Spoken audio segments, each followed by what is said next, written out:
the law relating to customs and for related purposes. The Clerk. Government Business Order of the Day number 2, Governor-General's opening speech, resumption of debate on the proposed address in reply. Question is that the address be agreed to. I call the member for Chisholm. Thank you, Deputy Speaker, and congratulations on your role in this august place. And while this is in no way my first speech after 15 years and 6 elections, it does feel a long time since I have given a speech in this place. The misnomer of being called Speaker, of course, in the last parliament is that the Speaker actually never gets to speak. So I am feeling a little overwhelmed at being back here and rising in this place. I also want to thank everybody who's let me jump the queue to give this speech today, because I had hoped my invisible staff member may be in the building, because I'm giving it on his behalf. So I'm hoping he's arrived and he's upstairs glued to the television, so when I get back he can tell me off. I actually vividly remember giving my first speech in this place some 15 years ago. I had been beautifully conned by the whip at the time, Leo Macleay, a man known for getting his own way, that I should give my speech the day after I was sworn in. Of course, my speech was not ready by any stretch of the imagination, and not knowing the technology in this building, I lost my speech at 2 a.m. in the morning and had to rewrite it. So, all in all, it was a traumatic experience. So I actually want to commend everybody who's given their first and maiden speeches and those who are about to follow me on the magnificent speeches they have given, and the sense of pride and honour in being elected to this place, remembering the history of where they've come from, their electorates, why they're here and what they're doing, has been overwhelming. And I've listened to all of them and I've been thoroughly impressed, and I'm sure the ones to follow will be just as good. But I do rise to speak on the Governor-General's address in reply, and sadly I was not overwhelmed by that. What I was given a sense of, that this isn't a government that is looking to reform. It's not a government of revolution. It's not even a government of evolution. It's a government of regression. This is a government who, in its speech given by the Governor-General, indicated what they were going to repeal, what they were going to axe, what they were going to take away, not their vision for the future. And we've seen that, tragically, in the short while they've already been in government. What they're here to do is to destruct, not to construct. And I think that's tragic for any government of any day. What we should be here is for the betterment of our nation, not taking things away. I had, of course, like many people after the election, lots of well-wishers, lots of people condemning the Labor Party, and rightfully, I will add, for how we conducted and how we'd lost the election and all the rest of it. And I had written to them, and I'm going to read part of the letter I actually sent out to my constituents. Sadly, we are already seeing what depths this government will stoop to, and the public will no longer have a right to know or question. I wrote this on the 26th of September. But Labor can only look to itself and its loss in this campaign and take full credit for our failure to sell achievements or engage with voters. With this in mind, I'm even more grateful for your kind words as opposed to criticism during this time of uncertainty and soul-searching. Given our lists of achievement were many, it is more disappointing that the benefits to our community may be lost. Then I go on to cite what I think were some of the great achievements, not all of them, but some of the achievements of the Labor government. Since forming government in 2007, we've achieved some wonderful things. One of our proudest achievements has been reforms to the age pension. It's, by the way, the biggest ever single increase to the pension, and also very much in the Labor tradition. We had low unemployment, half the levels of Europe, and more than 960,000 jobs were created. Increased the tax-free threshold, again a huge achievement, to 18,000, which was a huge boost for low-income earners. Labor bulletproofed the Australian economy and kept it out of a recession during the worst economic downturn in 3/4 of a century. Interest rates were low. Families with a $3,000 mortgage were now saving $4,000 a year compared to under the Howard Costello years. and our finances were rock solid with a AAA credit rating. Affordable high-speed broadband were being delivered to Australians and Australian businesses, something that we need to bring us into the 21st century, something that is now much at jeopardy. The government's health agreement delivered more doctors, nurses, beds, less waiting, less waste. Regardless of what the current Minister of Health said, we did an enormous amount in this space. One of it, of course, was price disclosure, which actually means more medicines will be on the market for more people to benefit from. Pricing carbon, cutting pollution, cutting taxes and compensating seniors by increasing pensions and creating clean energy jobs. That was a huge achievement. That is something I think we will regret, that we are abolishing something that will leave the next generation worse off than this one. I actually don't want to be part of a generation that is leaving the next generation worse off, and I will be, because we will not be doing enough to ensure we have a clean environment for the future. We will be the first generation in history to leave the next generation worse off. Environment protections, marine parks, Murray-Darling Basin, increasing national parks, just to name a few in the other environment areas. The government also helped our manufacturers to invest in new equipment to improve energy efficiency, reduce pollution through the $1 billion Clean Technology Investment Program. Again, another thing that has gone. Labor invested record amounts in school over the first 4 years of the Labor government, $65 billion, which is nearly double the coalition in the last term. We built or rebuilt facilities.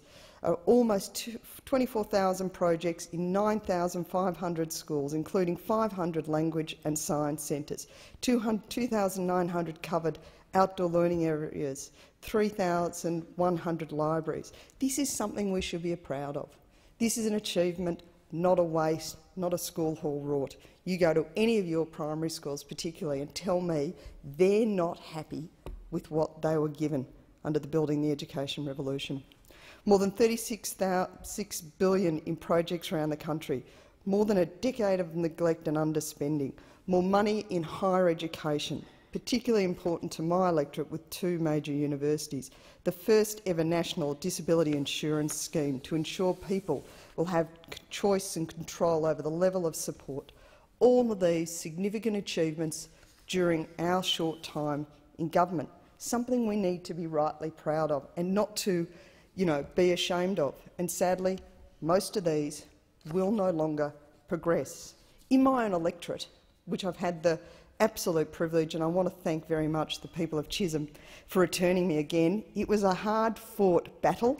I was outspent 10 to 1. I actually want to commend John Newing, the Liberal candidate, who worked tirelessly to knock me off. That man worked really hard to get rid of me, and he valiantly went out there. He gave up 12 months of his life to as he said, he wasn't going to go away not knowing he'd given it his best effort, and he did. Genuinely nice bloke, and I wish him and his wife Sarah well. They've just recently been married. But the amount of money was staggering, and in the end, it actually turned people off. When I got calls that people were having to no longer turn up to their favourite petrol station, including my mother, because when they got to the Bowser and there was a video camera running about how bad Anna Burke and Labor was and how great John Newing and the Liberal Party was, that was it. We actually need to assess how we campaign and spend money, because I think in the end the amount of money spent was obscene and people were getting to the point of being overrun with it. But in my 15 years in government, 15 years in Parliament, it was only in the last 6 years of government that I actually got to go and announce anything in my electorate. It was the only time money was spent in my seat. Vital money for vital resources. Now, my seat is quite well off. It has a high socio-demographic. That is probably why it is quite astounding I'm still here after 15 years. And that, the Liberal Party still see it as their seat. And fair enough, I get that. I don't see it as my seat. I see it as the people of Chisholm, and they give me the honour to represent them here. But it was only in the last 6 years I actually got to go and announce anything, and it was amazing what we achieved. $175 million for the New Horizons Centre for Research Excellence at Monash University. groundbreaking building partnership with CSIRO, building technology for the future. $4.7 million for the Monash Enterprise to support small businesses and start-up enterprises. Another great project that I have been championing for years and was absolutely thrilled that that got through. $1 billion as part of the investment to the Clayton Manufacturing Innovation Precinct at the New Horizons Centre. Again, as we know, most of manufacturing that goes on in Australia happens in Melbourne, and a lot of it still goes on in my seat. A lot of it has been lost, but still a lot goes on, and this precinct is there to ensure that we actually revitalise the manufacturing sector in Australia. $160 million for the Monash City Council stormwater harvesting, a great local project. $1.5 million to help local commercial buildings go green. $83.3 million for the Building the Education Revolutions. 92 projects at 46 local schools, all of them magnificent, all of them exceptionally happy with what they've got. $200,000 to double the size of Berwina Kindergarten. $2.7 million to Box Hill TAFE for a green skills hub. $16 million for the redevelopment of Gibbs TAFE in Chadstone. Again, a phenomenal institution doing great work in my electorate and for the future of our country. $60,000 for the Stephanie Alexander Kitchen Program at Wattle Park School. $62.7 million for the diagnostic imaging package for Monash Medical Centre. An absolute atrocity under the Howard government. At one of the largest hospitals in this country, there was no Medicare-funded MRI. There was no Medicare-funded MRI. We saw to that. $150,000 to expand services at Blackburn South Medical Clinic. $750,000 for the Eastern Community Legal Centre. $2.3 million for Wembley Park at Box Hill to keep up the soccer tradition in my electorate, which is huge, with something like 40% of my electorate having been born overseas. Soccer is one of the largest games played in my neck of the woods. $4 million for the Batesford Reserve Youth and Community Hub in Ashwood, another thriving centre now that it's been built. $225,000 for the Princess Hiro Reserve Pavilion to upgrade the Oakley District Football and Cricket Club, and also the Southern Darts League. Southern Darts League were the most happy on that day, especially when they made me play darts, because I was terrible. $71,700 for seniors broadband kiosk across Chisholm. $241,115 for home and community care packages. All of this in 6 years, and this is only small amounts we've gone on to. Again, in health, there was $75 million for the Translational Medical Centre that is being constructed now at the Monash Medical Centre. A fantastic initiative, translating research as it happens from the lab to the patient at the bed. And we've already seen outcomes from this. But we actually are not going to see some things that were promised during the campaign that were funded under the Regional Development Program that won't go ahead. Projects that we had worked in consultation with the local community for, and I'm very sorry to say that we won't be seeing those go ahead. But I understand that Liberal promises made during the campaign will happen. And there was only a couple made within my electorate. Again, we keep talking about undergrounding the Clayton Railroad level crossing. It needs to be done. Somebody needs to bite the bullet. It will cost billions, I understand that. But at some stage, the tragedy that is waiting to happen at that intersection needs to be fixed. Everyone's promised it. Nobody's done anything about it.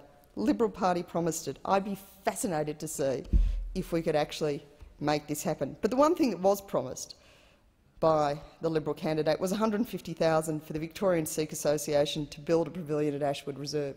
This was a highly divisive announcement and was universally unpopular with most of the sporting users of the precinct and the council. The council were not consulted. The local community groups, besides the Sikh group, who are a fantastic group who use the reserve, they were the only ones consulted. But this is going to go ahead, even though the majority of the community doesn't want it. So I've had the privilege of being in this place in opposition government, now back to opposition. But it was only in my time in government when I actually saw something happen on the ground. None of us get here unaided. None of us get here without support. My family have been unwavering in their support of me over these years. My Maddie and John have had no choice because they were both born since I came into this joint, so their life has been very much dictated by the rhyme and rhythm of Parliament. But I'm not going to apologise to them for missing out on their lives, because I'm going to make it my endeavour that I don't. And I actually have made it phenomenally my endeavour that I have not missed things. My famous effort of going to Maddie's first day at school and missing a leadership challenge will go down in the annals of history, but I'm still proud of that one. I was there on her first day of school. Mind you, now that she's 14 and we're arguing about the length of her school dress, you know, things change rapidly in this joint. So you don't get here without the support of many people, children, my endearing husband, my phenomenal mother, and all my many brothers and sisters have assisted that. But there are a field of people to thank: Jim Ryan, Luke Maxfield, Peter Chandler, Gabriel Perdemo, Sophia Stensold, Sinead Mildenhall, Grace Ambuco, Amal Takar, Megan Berry, Manfred Xavier, Tom Huxton, Conrad Conroy, Jackie Taki, who is back in Thailand, thank you, Robert Chong, Sam Lim, Cameron Petrie, Dan Jouliffe, Dan Hill, Stephanie Perry, the magnificent Howard and Mari Hodgins, who go on and on and on for me, Howard, Helena Stranard, Nick Pantunis, who as always was more than generous, Jan and Cyril Kennedy, Laurie and David Werner, Lucy Chen, Marty May, Nancy Yang, and my team of Chinese volunteers, Malcolm McDonald, Bastion, Chris Barcham, Christine Chappell, Alan Clausen, Mark Coffey, Callum Donnelly, Ray Manning, Luke Garn, Anne Hyde, Gary Dirks, Helen Clement, David Schultz, Janet Barker, the Australian Institute of Marine Engineers, who are phenomenal, National Union of Workers, the Finance Sector Union, my old employers, always there to help, Bob Stensolds and Ross Keller, Jan and Elizabeth Lenders, of course my inimitable staff, Alistair, Janet, Rick, Matt, David and Liana, who've been unwavering over many, many years. But the people I want to thank most today are the people who are no longer with me. Jason Lebich and Lindy Franklin. Jason has worked for me for the last 10 years, Lindy for the last 6. Both of them, sadly, have been made redundant as I am no longer Speaker. My office now seems a lot quieter without these people. We are missing them greatly, and I love them dearly. They were the backbone of my team, but that is the stake of politics. I also want to thank very much Harry Jenkins for his great support over my time as Speaker, to the clerks, particularly Bernard, and it's lovely seeing him here today. We are about to see the passing of the guard when Bernard retires after 42 years in this establishment, but it has been phenomenal. Also to Peter Stevens and Rosemary Preston, who were just phenomenal in assisting me in the Speaker's office. People don't realise how much actually goes on in the Speaker's office. It's not just about surviving question time. There's a lot more to it. The person I want to thank the most is Chris Patterson. Chris is an amazing member of this august institution, and he will no longer be a member of this august institution very shortly, and I'm sad about that. Chris started here back in 1983 as a parliamentary officer, Class 5. He was employed in the committee office and cut his teeth working on the expenditure committee. In those days, the committee office was housed in East Block. Chris' talents were soon recognised and was promoted to Grade 7 in less than a year. Chris had a break from the parliamentary service when he worked for the Aboriginal Development Commission from 85 to 88. When he returned to the Department of the House of Representatives in 88, Chris again worked in the committee office as a researcher inquiry secretary. Chris was, and he is, a first-rate researcher, analyst and advisor. He was also a deeply respected member of staff and trusted and respected advisors to members. His leadership was recognised in 1999 when Chris was promoted again. All members who worked with Chris will tell you they liked and respected him. Of course, the former Speaker did refer to him as Boof, but I'll leave them to explain that. In 1999, Chris was transferred to become the Director of Parliamentary Relations Office, again a phenomenal role he performed. It was a whole new area of work for Chris, but his skills and experience stood him in good stead, and he's mastered the intricacies of the Commonwealth Parliamentary Association, the International Parliamentary Union, the Asia-Pacific Parliamentary Forum, and the programming of incoming and outgoing delegations. I first got to know Chris as he was the secretary of my first committee, the Economics Committee in this House. Speaker David Hawken, who had seen Chris in action as committee secretary, showed great wisdom and asked Chris to become his senior advisor in 2004. He then served Speaker Jenkins, Speaker Slipper, and I had the privilege of having him on my staff. Chris has had the unique experience then of working as the Speaker's advisor for Liberal, Labor and independent speakers, a phenomenal effort. Chris's record speaks for itself. He is an amazing individual to work with. He is a minefield of knowledge in this place. There is absolutely nothing that goes on in this place that Chris doesn't know about, and we are about to lose one of our greatest servants to this parliament. And I want to pay him the privilege and the honour of saying a very big thank you, Christopher. The question is,